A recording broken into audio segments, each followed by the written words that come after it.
Nigeria's emerging problem is lack of commitment of political leaders. Ex-Governor Elrufai rates Tinubu government.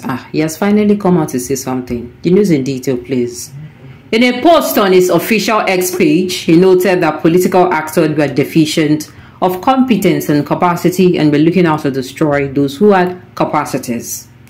Few weeks after the ad hoc committee set up by Kaduna State House of Assembly to investigate the immediate past governor, Nasir Elrufai, indicted him of siphoning 423 billion naira state funds, the former Kaduna State governor has accused political leaders in Nigeria of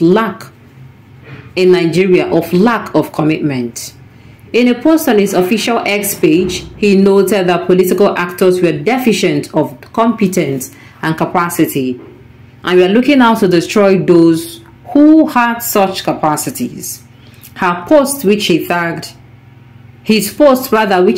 Wicked Reflection, read, "None of us has to fail for all of us to succeed, and in unity there is strength." As VP Kamala Harris, UI's Vice President 2021 to 2024 and Democratic presidential candidate at the Democratic National Convention, the quote above led me to reflect on the meaning and implications for our situation in Nigeria. Feelings of envy require that everyone fails for one to succeed. Everyone is quite prevalent amongst the key actors in our political system. Competence, capacity, and commitment are some personal leadership qualities that attract the envy of those lacking or deficient in these indices. Instead of striving to attain, the envious seeks to hate and destroy those that are better. Envy leads to hatred. Hatred leads to destructive thoughts and actions, including unspeakable crimes like perjury, malicious persecution, unlawful, imprisonment, torture, and even murder for the targets of the envy. Can the incurable disease of envy amongst Nigeria, particularly within the members of the political class, be cured? Personally, I doubt it. The emerging problem of Nigeria is the outcome of a continuously deteriorating competence, capacity, and commitment of the political leadership. Society succeed or fail depending on these personal institutional qualities. No matter what, the incurable virus of envy has to be confronted and degraded, if not cured. If Nigeria is to achieve its manifest destiny of greatness and leadership of the black race, I pray this can be realized. Amen. His post comes amid economic challenges facing Nigeria under the President Bola Tinubu-led administration, as Nigeria faces problems such as inflation and insecurity. Elrufai has been reported to be at loggerhead with his successor, Ubasani, and is said to have issues against incumbent Bola Tinubu, although he has not openly stated his stance against the current government. Now, immediately I saw Elrufai, I was like, has he come outside? Because we know that since the past 2023 presidential election, and the way he was sidelined, the way they just packed Tinubu.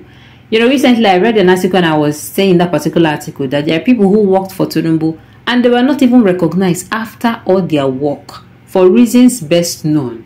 I'm not a fan of, favoritism, but something that particular article was about, people that worked for Tinubu, how some of them you are not even compensated, and those that did not work for them, are compensated and whatever. That one is it.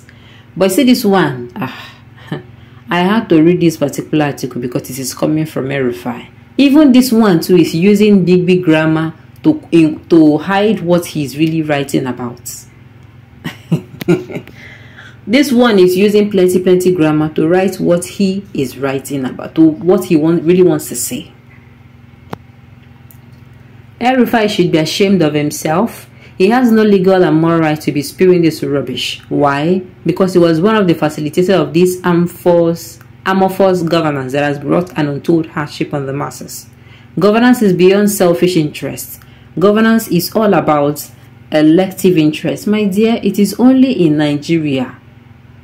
I mean, it's only abroad that you can tell you that governance is not is beyond selfish interest. In Nigeria, what they see as governance, most especially if they are coming in as president, if they are coming in as governor, if they are coming in as a senator or a House of Reps member, or they are coming in as a local government chairman. They want to come and be served. They want to come and spread their hands so that we massage them. We, the electorates, are supposed to serve them in Africa. That is what they think governance is all about. Because check what is going on now. Was less than 1 week, or less than, should I say, 2 weeks. We finished the 10 days of rage and, end bad governance protests we had all over Nigeria. What happened? They bought presidential jet telling us if you cry finish, you go close mats. You know, not go fit do anything. Is that what it means? Or meant? That is exactly what it meant. So you are coming out to say these people, what they hear anytime they hear governance, they don't hear come and serve. They hear come and be served. That is what they hear. Simply because you are not recognized in this present administration, you are talking against them. Has he even begun talking against them? Because me, the head and detail of what Elrufai is even saying, me, I cannot even comprehend. He used BB grammar. They talk about them. He said, "Will come as I talk as he be you for mind. Nobody will beat you. No, they carry him for chest, make you come carry chest, make them feel say you don't go gym. Now we say, pour it out.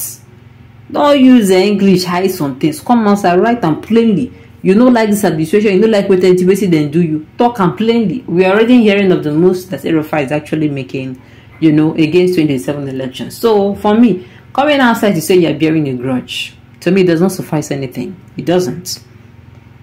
Who is talking? I beg, let him just keep quiet. Is he not part of the problems at hand? How committed was he as a leader? God will judge all of you. Most of the people coming out to speak against this particular administration, and they were close, they were once upon a time close to this administration, the person in office. Let me tell you, two things are involved. It is either one, there are people who are not moved by, you give me position, you did not give me position, I will speak my truth. There are people, there are politicians who are like that. They don't care. You give me position, you don't give me position, I will speak my truth. Secondly, there are people who are pained because after all the work and sacrifices they did it with the expectation that if I do and finish, then go give me one thing. Just like, let's say for instance, now after everything we can do, after everything we can do, they're not going to give a minister of FCT. Whoa, that body go Guinea, go waiting, go so oh the big go surplus. The man don't even give this man peace. So that's where he be. That is what I'm saying. Instead of you to come outside and be using BB grammar to cover this thing, come outside with your full chest. Talk it, say it. I'm not happy. They did not do this one, We did this. Come outside and say with your full chest. Stop hiding under big grammar. Okay? Alright, on this note, we've come to the end of the news. We say thank you for tuning in to listen. Until I come your way next time, enjoy the rest of your